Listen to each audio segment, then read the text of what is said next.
Today's decision could have far-reaching impacts. The Virginia Supreme Court struck down the state's redrawn congressional maps. Those were recently approved by a statewide vote. It's a win for Republicans, who would have been in jeopardy of losing 4 congressional seats if those maps were used in the upcoming midterm elections. But the question now is, does this change the math for Democrats in Maryland?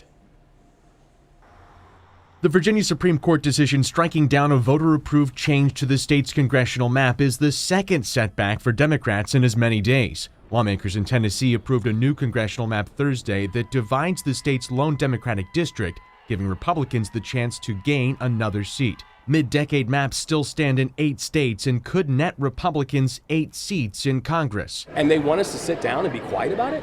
Absolutely not. Maryland Governor Wes Moore has been a proponent of redistricting this year, pushing to join Democrat-controlled states in responding to the new maps benefiting Republicans. I'm never going to stop fighting for our democracy. And anyone who's waiting for me to stop fighting for democracy, they are going to be waiting a hell of a long time. Because I believe in this moment, we've got to understand what is happening.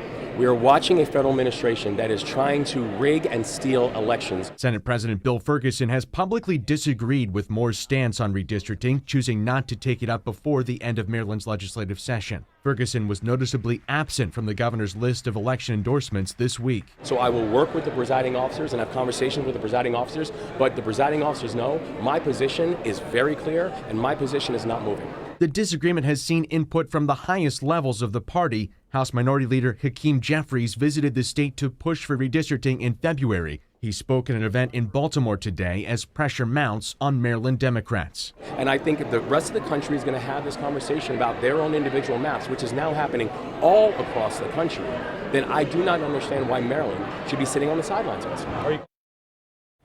Now, the governor did not specifically say he would call for a special session when we spoke to him this week. We asked his office about that today. We did not hear back. Senator Ferguson's office has not responded to questions about his absence from the governor's recent election endorsements, but we'll keep you updated there.